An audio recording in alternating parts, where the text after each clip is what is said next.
Hey guys, it's Shannon from iHeartRadio Canada, joined by Olivia Lunny. So good to see you.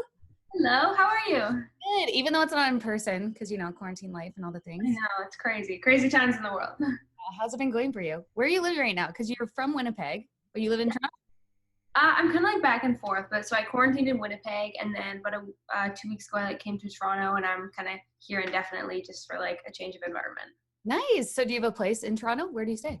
My brother actually lives here, so I kind of stay with him and his girlfriend. So it's nice to have family in both cities. Yeah, that's so nice. That's awesome. So how's quarantine been? Obviously, it's been like a lot different than what you probably had planned for this year. Yeah, extremely, especially like going through the whole EP release process, like through a pandemic has definitely put some different plans on hold. But I think overall some like positive things have come out of it, and I've definitely been writing a lot, so that's a good thing. Oh, that's good. Yeah. What do you miss the most? Like the fact that you can't perform? Yeah, live performance. And like I've done a few live streams which are really great, but there's just something about playing for real people in person and like seeing their reactions and being able to interact with them. Yeah, at least it's nice though, like with the release of your EP, that you can have like reaction from people online, right? Because that's like Totally. Yeah, no, social media is like definitely a blessing in a time like this. yeah, totally cool. Okay, it's been so cool. First of all, to see all your success from being on the launch. Does it feel like it was like a lifetime ago that you were on the show?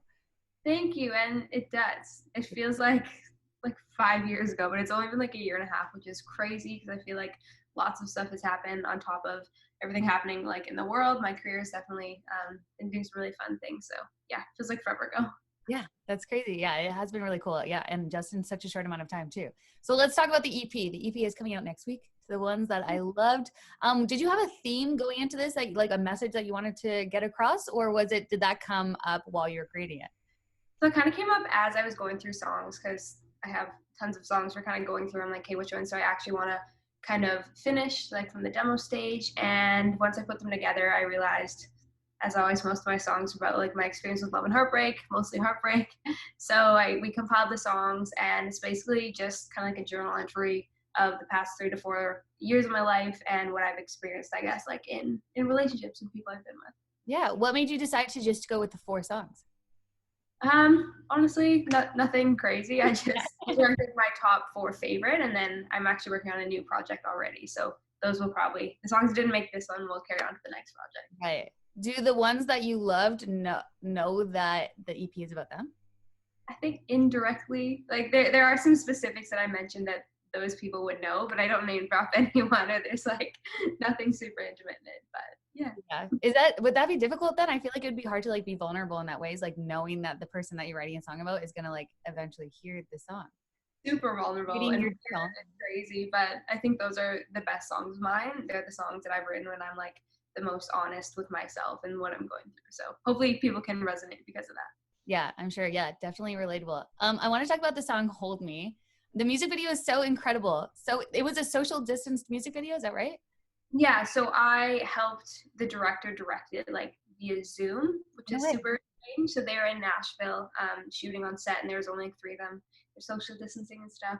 Yeah. And then, well, sorry, the couple wasn't, but they were like, they're a couple. But yeah, we've done 2 music videos like that now, which has been really interesting. And I never would have thought going into quarantine that I like would necessarily be in my own music videos, but I think we've made it work so far. Yeah, I like it. It's like a good way to go about it. So you helped direct it, but have you directed anything before, or is this the first time?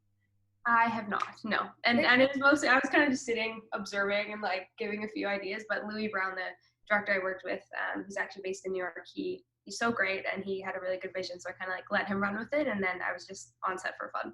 Yeah. So how does that work with being on Zoom, like while they're on set? Do you just like see what is seen on camera and then just like be able to talk to the director?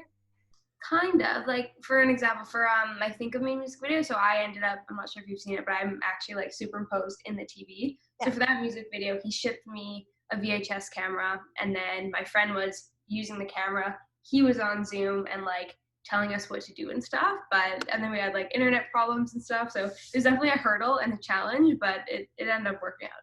Yeah, it's so cool to see like how creative people are getting with music videos and things like that because of quarantine. Like so many animations I've noticed people coming out with. Yeah, it's cool that it can be done in that way. It's so strange. Yeah. Speaking about Think of Me, so that one was co-written by Tyler Shaw, right? Yes, yeah. Yeah. Did you collab with anyone else for the rest of these songs? How did that go? So most of my songs, like I start with the bass usually, except for the one I wrote with Tyler the first time we met. We like ended up writing that song and I fell in love with it. So that made it on the EP. But usually I have like the majority of the song idea, and then I brought it to AJ Healy. He's a producer I worked with. So we kind of had like back in November. What month is it? Back in November 2019. Knows at this point, yeah. August, yeah. We just like kind of hibernated in the studio for like a week and a half and just worked on these songs. So he definitely helped bring it to life. But yeah, it was just kind of the three of us, I guess, on the EP. Sweet. That's so exciting. Sweet. What have you been getting up to in Toronto now that you've been in town? I just spending lots of time outside. I like went for a bike ride. I like rented a bike along the waterfront the other day and just going for walks. Just yeah, going to the gym. I go to like various boot camps, my favorite spot to hit when I'm here. But just visiting and yeah, not trying to be inside lots because the weather's been so nice. Yeah, I get that. I always go by Barry's boot camp and I'm like, I'm not good. I can't do that. Like that's like the intense gym. Yeah, it's pretty intense. So good for you. That's awesome. Congrats on the EP coming out. That's gotta be so exciting. Thank you so much. I'm very excited to finally share with the world. It's been a long time coming. Yeah, and so good to catch up with you. Thank you. Thanks for talking.